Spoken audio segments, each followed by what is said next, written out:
Hi everyone, and welcome back to the Southerner's Northern Garden. So I'm creating this video because, as most of us do this time of year, I ordered more flower seeds after I did my video in January.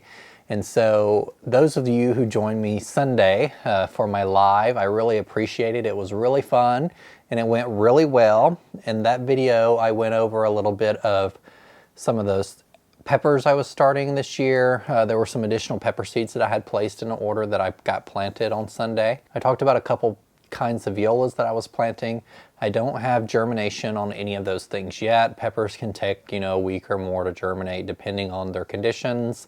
And a lot of annual flower seeds just happen to take longer than vegetable seeds do. So we don't have any germination yet, but it's only been 4 full days, so that's not it's not too late for that stuff to germinate. But I wanted to go over a few more varieties of flowers that I will be growing this year. These I ordered because I do intend to grow them, unlike some stuff we order we intend to grow and then we never do. But these things I hope will make it into my seed starting videos later this year. If you watch other gardeners on YouTube, you may recognize a lot of these varieties because I myself watched a lot of YouTubers before I started my own channel. And so these are varieties of flowers that I've seen other people grow over time that have done really well for them.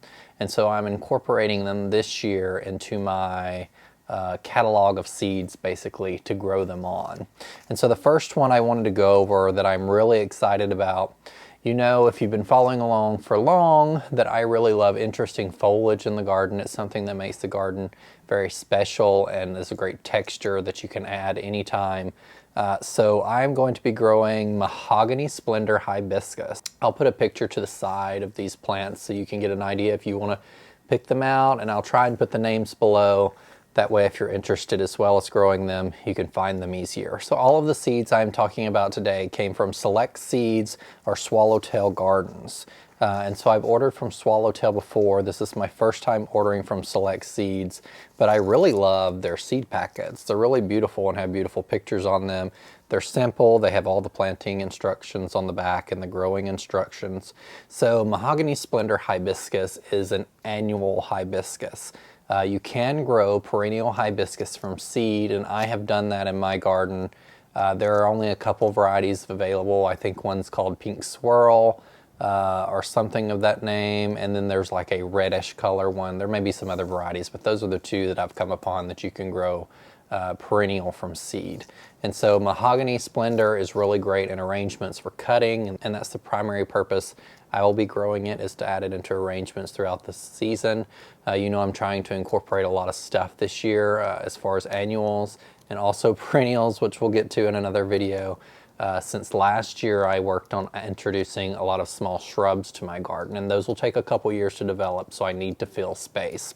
And so Mahogany Splendor Hibiscus, I may grow 1 or 2 of these. There's not going to be a whole lot because I don't have a lot of room in my garden for big stuff anymore. And so these will take up a pretty good space, 3 to 5 foot tall and 2 to 3 foot wide. And so it might be something I introduce into the cottage garden border that I talked about developing that I'll go over in another video. The second variety I picked up was Verbena vervains. So I've typically grown annual verbena in containers in my garden, but this is a variety that I'm going to try just for cutting flowers. That's what most of these seeds that I picked up are for in the garden. And so I won't grow a ton of these, but it'll be nice to stick around in the garden somewhere. And I thought it was a really interesting and popular variety. Great for the border, it says. Silver Sage Artemis is a variety that I have seen the Impatient Gardener grow quite a lot. So I really love Erin from the Impatient Gardener. She is a great gardener, and I used to watch her channel and still watch her channel all the time. And a couple years ago, when I really got into gardening and started watching a lot of YouTube channels, hers was one of my go-to ones, and I was always frustrated with Erin because she didn't produce enough videos and keep me entertained enough. But now that I've started my own channel, I understand that a lot goes into these videos, and the creators are creating them for essentially free in most instances to put out to the public. And so there are a lot that goes into these videos. So I understand now why she didn't upload as frequently, because like me, she has a full-time job. And so, a couple of videos a week is max we can do, and we like to take off seasons to take vacation and that type of stuff. So if you don't follow Erin, the Impatient Gardener, certainly check her out. She has this beautiful plant in her garden, and it actually is a biennial. So it'll be kind of like foxglove in zones 5 through 8. So foxgloves, most of them are biennial. So some bloom the first year you plant them, others don't, the specific varieties, but typically after they bloom a season, they die off and they set seed and scatter seed and that type thing. But it's a really beautiful texture, similar to lamb's ear in the garden. So check that one out. The next variety is 𝗖𝗢𝗗𝗦𝗡 Cherry Queen. Now I have never grown 𝗖𝗢𝗗𝗡. I had never really heard of 𝗖𝗢𝗗𝗡 until I started watching Why Do You Garden, which is another YouTube channel that I follow. And so this specific seed was inspired by Yulia from Why Do You Garden. And so I'm gonna give this one a try. It says it's a half hardy annual, and so it's not going to survive here most likely, but I do believe, if I'm correct, that they're really good self-seeders. It does say they self-sow on here, so it could come back in the garden. Self-seeding flowers are great in some instances.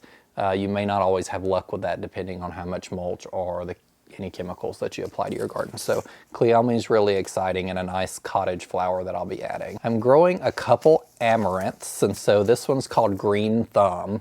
I tried to pick amaranths that stay really small. Now, if you've watched other gardening channels, you know amaranths can get massive. And so this one only gets 1 to 2 foot tall and 1 to 1.5 foot wide. And so it's also something that I could sneak into the cottage border before my perennials grow up or put elsewhere in the garden. It is green, which is a really lovely color. In the garden for flowers, if you've never incorporated them into your garden, certainly give green flowers a try. I really love to do that. And especially something with this type texture will be really nice. The next one is Love in a Puff, and I've seen this seed grown by Laura from Garden Answer. It is a vine, and so now that I have a fence, I can plant stuff along that fence and kind of use it as a trellis. So this is something I may plant. It looks, to my eyes, a bit weedy, which I have a problem with that. If something looks too weedy, I just can't handle it and it has to come out. So we'll try to grow it. It's great in cut arrangements to kind of spill over. I do think it wilts relatively easily if you cut it and don't get it in water really quickly. But we'll give it a try and give it a grow. And if I find out that I don't like the way it looks, I'll just pull it out. We have another amaranth called Kiss Rose. Laura from Garden Answer, I've also seen her grow this one before. Last year in my container out front that I have on a pole, I grew a Proven Winners variety of globe amaranth. And so this is one that's very similar that you can grow from seed. And so I'm going to give it a try. 2 to 2.5 foot tall, 1.5 foot wide. Full sun, as most annuals are, but it's a really beautiful flower, pink colored, that would look great in the landscape as well. Marigolds. We all probably love marigolds. Some people may not because of the smell. They're a great companion plant, but they're also really easy to grow from seed. And so I'm growing one called Vanilla Cream. It is a award-winning French marigold with large, very early blooming, soft lemon yellow, anemone type flowers. So it looks like a very beautiful marigold I've not seen anywhere else. And we're going to be giving these a try this year. I have a couple cosmos, and in a video that I did on my annuals and perennial flowers to grow from seed, someone mentioned to winter sow cosmos. And so I'm going to be getting my winter sowing containers probably together this weekend. I'm not sure if I'll do a video on that. I may do one, and if I do, it'll probably come out next week if I get that done this weekend. But I tried to grow cosmos from seed last year, and I did have success indoors in the basement, but planting them out into the garden, they didn't do too well. And so I'm going to winter sow them, and hopefully they'll be a little more sturdier and stockier for the garden.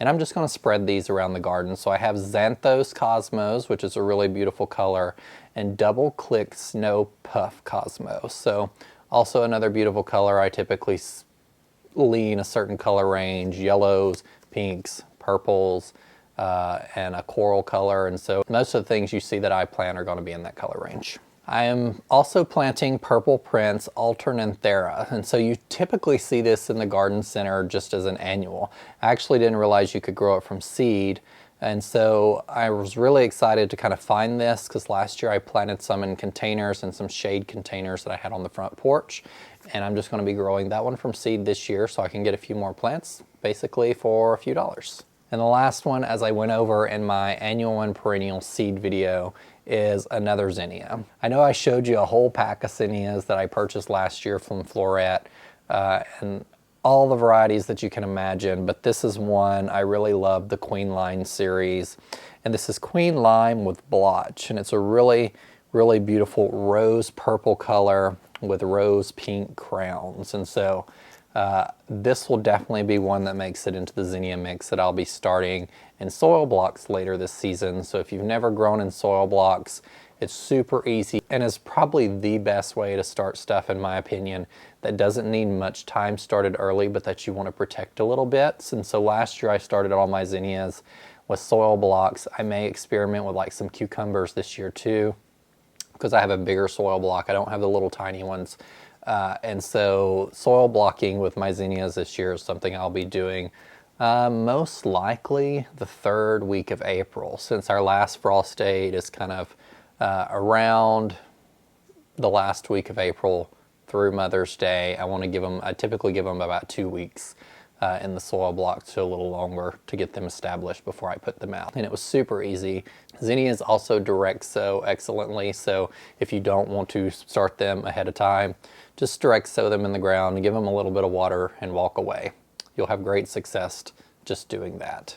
And so my next step is to take these seed packets that I got in and work them into where I need to plant them based on the date they need to be planted. So in my seed starting video on Sunday, my live that some of you joined into, I showed you that at this time of year I go through and clip all of my seed packets and put a sticky with the date on them. So these are ones that I will direct sow, my poppies that I'll have coming up, or that I'm winter sowing. So that is for both of those. And then I have April 1st, and then I have stuff labeled directly for soil blocks. And so these are all of the zinnias I picked out from the packet that I showed you. I'm starting some flowers on March 1st, which is mostly a lot of flowers. There are some vegetables that I'll be starting this coming week that are tomatoes, but typically flower seeds need a little longer to get going. So a lot of flowers I'll just be starting in the next week or so. Here in Ohio, the weather was 60 degrees Monday and Tuesday. Tonight, we're facing potentially freezing rain and ice. And so these type weather conditions, you get really excited in Ohio because we have kind of some false days there. But it won't be but a couple weeks until at least the evenings and the afternoons are warm enough that I can go outside and start some of my perennial cleanup and cut back. And then it won't be long, another couple months, until spring and our last frost. And we can certainly gear into getting some stuff done. I've placed already a large perennial order. I want to make sure that I have selected all of the varieties that I think I'm going to get for the year before I create that video, because I want to bring you along for that. And so there are a lot of them, but I'm really excited about the options they are going to give me this year and what I'm going to be able to create with them. So thank you guys for following along, and remember, in a world full of hate, be a light. Take care. Bye.